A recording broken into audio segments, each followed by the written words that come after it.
Good morning, student. Today we will discuss about on the topic of acid-2 reaction in stereochemistry of acid-2 reaction. It is also known as stereochemistry of biomolecular electrophilic substitution reaction.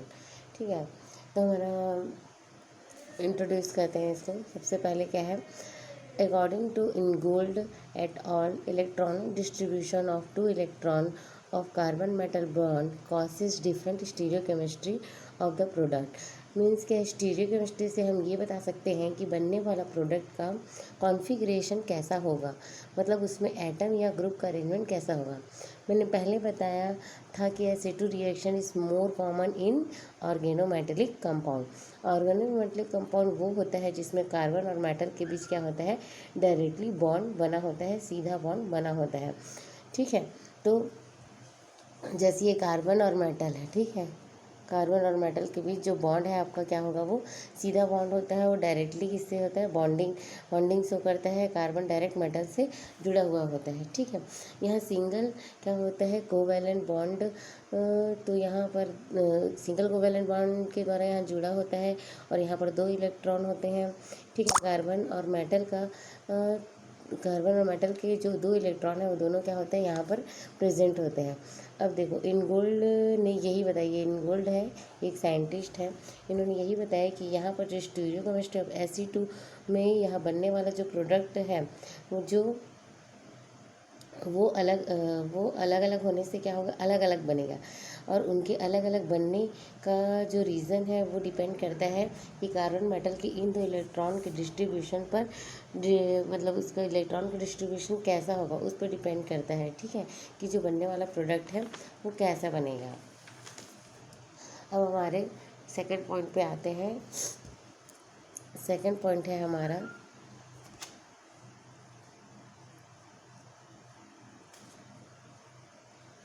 This difference is the electronic distribution of carbon metal bond result into different element of bond extension as well as polarity of intermediate during transition state.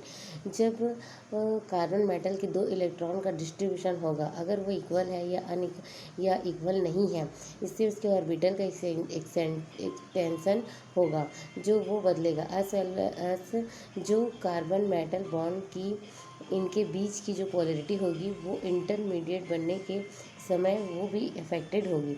वहाँ पर भी इसकी carbon metal bond की polarity पर फर्क पड़ने वाला है. आया समझे. अब उसके बाद ये एग्जाम्पल है, यहाँ पर देखते हैं हम लोग. एग्जाम्पल से अच्छे से समझ में आएगा. यहाँ पर ये एग्जाम्पल है आपका. अब यहाँ पर आप देख पा रहे हैं कि आपके सामने 2 सबस्ट्रेट बनाए हुए हैं. ध्यान से देखिए, ये ऑर्गेनोमेटेलिक कंपाउंड का ही क्या है, एग्जाम्पल हमने ड्रॉ किया हुआ है. यहाँ पर कार्बन मेटल के बीच में जो आप देख पा रहे थे कि जो 2 इलेक्ट्रॉन है वो इलेक्ट्रॉन कार्बन के ऑर्बिटल से इक्वली डिस्ट्रीब्यूटेड है. मतलब इस कार्बन से क्या है, 2 इलेक्ट्रॉन क्या है, इक्वली डिस्ट्रीब्यूटेड है. यानी कि जो कार्बन और मेटल के बीच जो बॉन्ड था, इस बॉन्ड के इलेक्ट्रॉन है जो वो इक्वली डिस्ट्रीब्यूटेड है. अब जब वो इक्वल डिस्ट्रीब्यूटेड होंगे तो स्ट्रक्चर कुछ ऐसा दिखाई देगा. अरे समझे, ये आप समझ पा रहे हैं कि इलेक्ट्रॉन जो है वो जो इलेक्ट्रॉन है वो कार्बन मेटल के बीच और आधे कार्बन मेटल के बीच नहीं है. मतलब आप बोलना ये चाह रहा है कि जो इलेक्ट्रॉन है, आधे इलेक्ट्रॉन है वो क्या है, कार्बन और मेटल के बीच है, और आधे इलेक्ट्रॉन जो है वो कार्बन और मेटल के बीच नहीं है. ठीक है, अब ये वाले स्ट्रक्चर को आप देखिए, यहाँ पर देखिए ये वाले स्ट्रक्चर को आप देखिए. यहाँ पर जो कार्बन और मेटल के जो जो इलेक्ट्रॉन थे वो इक्वली डिस्ट्रीब्यूटेड नहीं है. यानी कि ऑर्बिटल के अंदर जो 2 लोब्स दिखाई दे रहे हैं, दोनों लोब्स के अलग अलग क्या है, अलग उसी लोब के अंदर इलेक्ट्रॉन की जो डेंसिटी है वो बहुत पुअर है या नेग्लिजिबल है. तो यहाँ पर हम बोल सकते हैं कि इलेक्ट्रॉन का डिस्ट्रीब्यूशन जो अनइक्वल है, और मतलब यहाँ पर जो क्या है, इलेक्ट्रॉन का जो डिस्ट्रीब्यूशन है वो अनइक्वल है और यहाँ पर क्या है, इक्वल है. ठीक है, बस इससे ही सब कुछ हम आगे पता लगा सकते हैं कि कैसा प्रोडक्ट बनेगा. अब इसको डिफ़ाइन कैसे करेंगे इसको बोल सकते हैं, मतलब इसको हम कैसे डिफाइन करेंगे कि ये वाला जो स्ट्रक्चर है इसके लिए हम क्या बोल सकते हैं कि equal bond extension of carbon metal bond electron. Okay, और इसके लिए हम क्या बोल सकते हैं, unequal bond extension of carbon metal bond electron. अब इससे फ़र्क क्या पड़ेगा, जो हमने यहाँ पर देखा कि जब इक्वल बॉन्ड एक्सटेंशन होगा, ठीक है, होगा तो कार्बन मेटल बॉन्ड इलेक्ट्रॉन को जो यहाँ पे क्या होगा, हाई एनर्जिटी और पोलैरिटी होगी। इसके लिए क्या होगा, हाई एनर्जिटी और पोलैरिटी क्या होगी, ज़्यादा होगी कार्बन और मेटल बॉन्ड के बीच। और यहाँ पर कार्बन मेटल के बीच जो पोलैरिटी होगी वो ज़्यादा मतलब वो ज़्यादा नहीं होगी इस अनइक्वल डिस्ट्रीब्यूशन वाले केस में, ठीक है। तो यहाँ पर लेस पोलैरिटी होगी, मतलब यहाँ कार्बन मेटल के बीच जो पोलैरिटी है, यहाँ जो चार्ज आने वाला है वो इक्वल वाले से क्या होगा, कम होगा। तो दो केस आपको क्लियर हो गया। एक केस तब होता है जब कार्बन मेटल के बीच में इलेक्ट्रॉन का जो डिस्ट्रीब्यूशन है वो इक्वल हो, और दूसरा कार्बन मेटल के इलेक्ट्रॉन का अनइक्वल डिस्ट्रीब्यूशन हो, ठीक है। अब पहले भी हम देख चुके हैं कि Ac2 रिएक्शन दो तरह की होती है, Ac2 फ्रंट और Ac2 बैक। तो आइए इसी को हम रिलेटेड कर आगे बढ़ते हैं।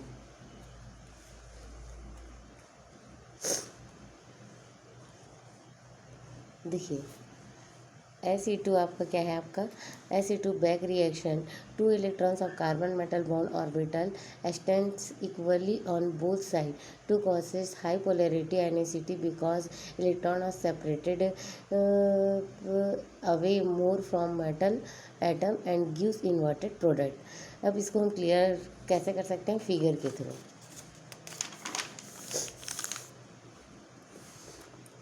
अब यहाँ पर फिगर आपको दिख रहा है,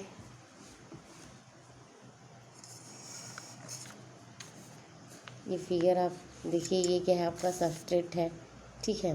अब यहाँ पर क्या है, आपका जो प्रोडक्ट बना है वो कैसा प्रोडक्ट है, इन्वर्टेड प्रोडक्ट है। अब ध्यान से देखिए, यहाँ पर जो इलेक्ट्रॉन का डिस्ट्रीब्यूशन है वो कैसा है, आपका अनइक्वल है। कैसा है, आपका अनइक्वल है। तो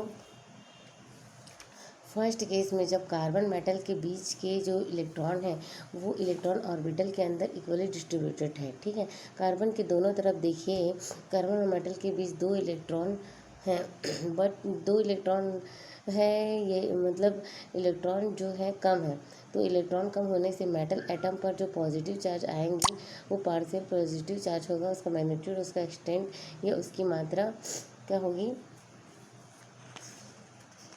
ज़्यादा होगी। और कार्बन पर भी क्या होगा, पार्शियल निगेटिव चार्ज आएगा। आ रहा समझे, यहाँ पर कार्बन पे क्या होगा, आपका पार्शियल निगेटिव चार्ज बढ़ जाएगा। इस इक्वल डिस्ट्रीब्यूशन को इलेक्ट्रॉन पर जब हम देखते हैं कि कितने इलेक्ट्रॉन होने चाहिए, तो कार्बन और मेटल के बीच उतने इलेक्ट्रॉन नहीं है। अब जब हम ट्रांजिशन स्टेट बनेगी, यहाँ पर देखिए आपका ट्रांजिशन स्टेट बनेगा तो कैसा दिखाई पड़ेगा। तो आप देख पा रहे हैं कि यहाँ पर इलेक्ट्रॉन का डिस्ट्रीब्यूशन है वो दोनों तरफ से कार्बन ऑर्बिटल में इक्वल था।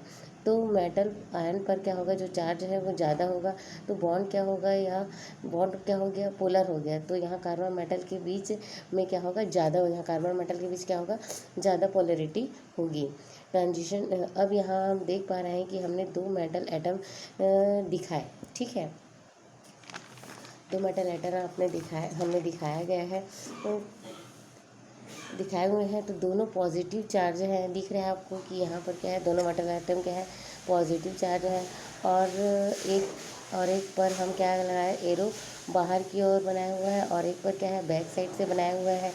तो जो यहाँ पर ये वाला देखिए, ये वाला और ये जो है वो क्या है, अट्रैक्टिंग न्यूक्लियोफाइल जो कि क्या है, स्ट्रॉन्गर है। और इस वाले से ये जो होगा, ये हमारा अपकमिंग इलेक्ट्रोफाइल होगा, मतलब ये क्या होगा, आपका अपकमिंग इलेक्ट्रोफाइल होगा। तो वो लिविंग इलेक्ट्रोफाइल के बैक साइड से क्या, ये लिविंग इलेक्ट्रोफाइल आपका इसके क्या कर रहा है, बैक साइड से अटैक कर रहा है। तो आपको क्लियर है कि तो यहाँ तो ये हुआ हमारा Ac2 बैक रिएक्शन, जिससे इलेक्ट्रोफाइल की बैक साइड से दूसरा इलेक्ट्रोफाइल को स्ट्रॉन्ग इलेक्ट्रोफाइल है अटैक कर रहा है, और बॉन्ड का टूटना और बॉन्ड का बनना दोनों एक साथ हो रहा है, मतलब बॉन्ड ब्रेकिंग और बॉन्ड मेकिंग दोनों एक साथ हो रहा है। तो यहाँ ये भी जो रिएक्शन है वो ये क्या होगा, इन्वर्शन का ही एग्जाम्पल है। मतलब कैसे जब बॉन्ड यहाँ से, मतलब यहाँ से है ना, से टूट जाएगा और मेटल यहाँ से आउटसाइड से क्या होगा आपका, आउट हो जाएगा, और इस कार्बन और मेटल के बीच क्या हो जाएगा, ये नया बॉन्ड फॉर्म हो जाएगा। तो स्ट्रक्चर कुछ इस तरीके से आपका दिखाई देगा। ठीक है, तो देखिए ये हमारा जो स्टार्टिंग का ये जो हमारा प्रोडक्ट है, और ये देखिए ध्यान से देखिए, ये हमारा स्टार्टिंग प्रोडक्ट है और ये आपका क्या है, सॉरी ये स्टार्टिंग आपका क्या है, सबस्ट्रेट है, ये प्रोडक्ट है। अब दोनों का देखिए कॉन्फ़िगरेशन, अरेंजमेंट सब क्या है, दोनों एक दूसरे से क्या है, डिफरेंट है। तो ये जो आपका प्रोडक्ट है वो कैसे बनेगा, आपका इन्वर्टेड प्रोडक्ट बनेगा। ठीक है, आ रहा है समझ में? Thank you.